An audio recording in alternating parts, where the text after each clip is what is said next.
Hi, this is Margot from Local Marketplace, and I want to go through briefly with you what is a map pack and the Google Business Profile in case you're unfamiliar with that. Then we're going to go into why focus on ranking highly in the map pack. Why is that important, and what are the main ranking factors for getting into the map pack?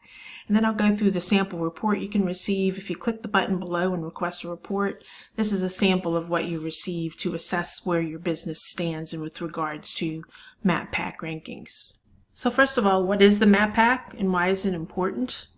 Well, if you go to Google search and you put in, say, flower shop, these businesses will show up with an associated map, and that's essentially the map pack. It's not always right at the top. Sometimes there's ads above it. Sometimes there may be one listing above it, but generally it's towards the top of the page, and that's considered the map pack.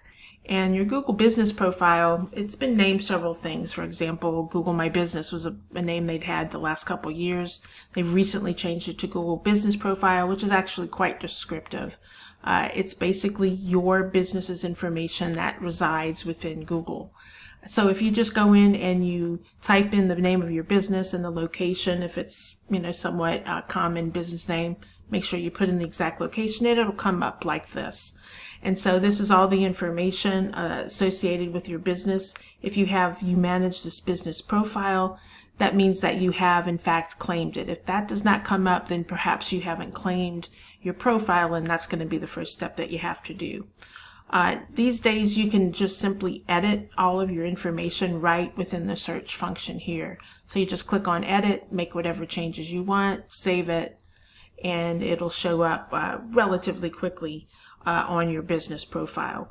And you can even add pictures and all that. You can manage the reviews for your business, respond to them, etc., all within search. So that's a great feature that Google has recently added.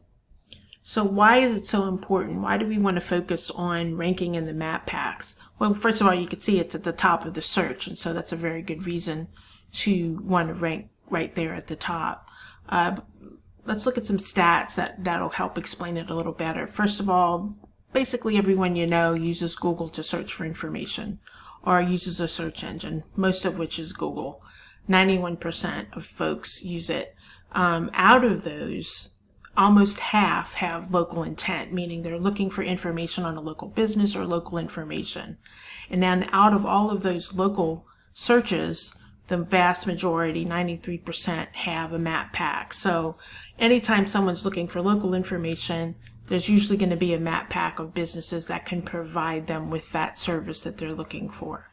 And the percent of total clicks, because it's right at the top, because it stands out like it is 44%, or almost half of the total clicks on the page. So the businesses below get the other half, but just in those top 3 listings there, you're getting almost half of the clicks on that page.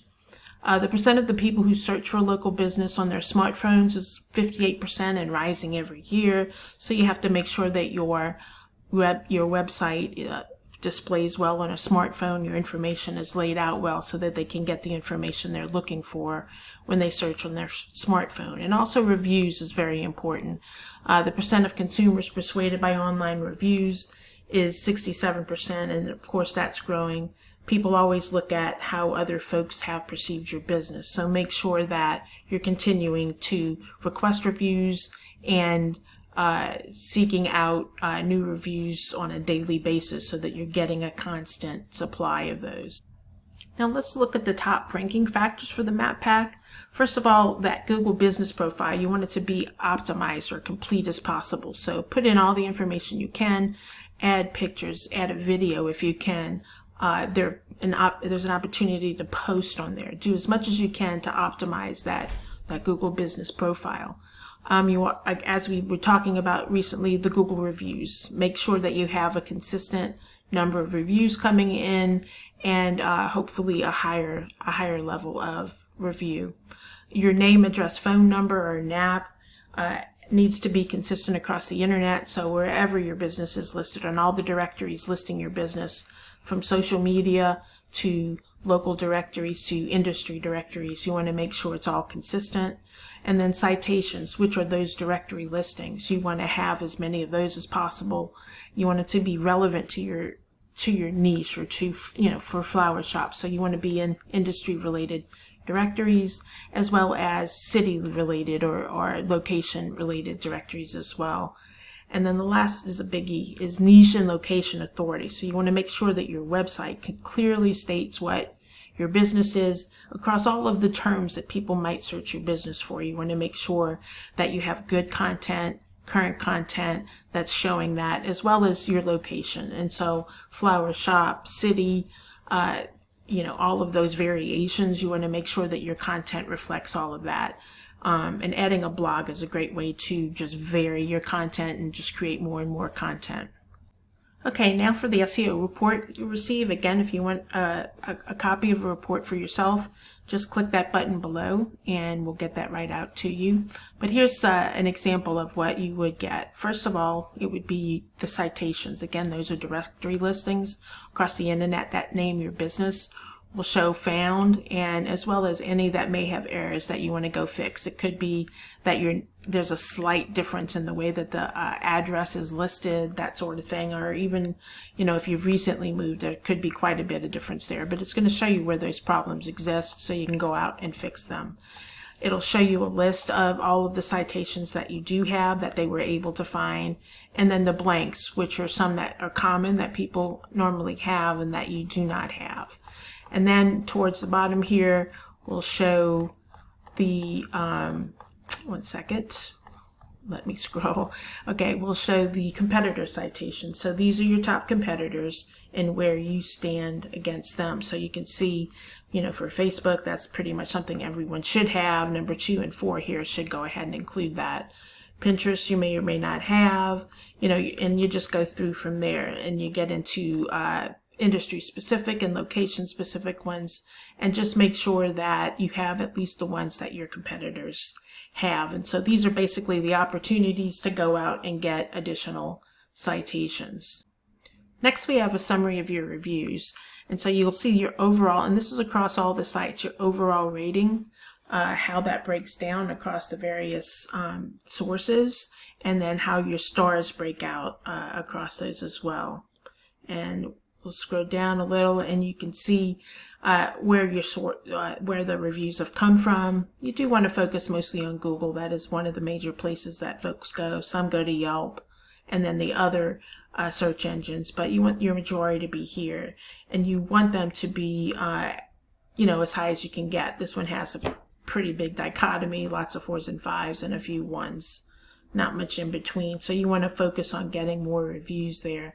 And then if you come down a little bit further, it'll tell you how many you've gotten in the last 30 days, this month, last month, and this year.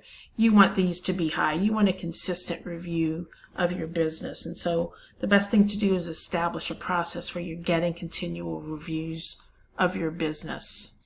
The next report is on your overall ranking. So it's going to be across Google, Google Mobile, Google Maps, Bing, Bing Local, and how you rank for various keywords relative to your business. So it's going to be a mixture of just, and it's made at your location. So someone in your location, this is how you're going to rank for all of these keywords. And it'll show the good ones, you know, lots of ones here for this particular prospect that we had. And then as you go down, there's going to be some keywords you don't rank well for. So you know what areas of emphasis you have and which ones are important. You'd go ahead and try to focus on ranking for those. And the last report here is going to be a location grid. And so this is for the particular keyword florist. It'll be across 5 different keywords. But for each, it's going to show how you rank relative to where your business is located. And you can see everything close to the business and in the upper right quadrant for this particular prospect, they ranked quite well for florist. You go down to the left, and this is all within their delivery range. They weren't ranking quite as well at all. And so for this particular thing, there's not a whole lot of population here. Most of the population is to the lower left quadrant. And so they want to rank a lot higher in this area. And so, you know, they had quite a bit of work to do. So you want to get very specific geo-related content to start ranking in these areas that you aren't as well. So you'll get a report on that for 5 different keywords. So you can see how you rank as you move away from your business. Okay, so if you want one of these detailed reports for your business, there's a button below that says request a report. Just click that button, a few pieces of information, and we'll get that right out to you. Thanks for listening.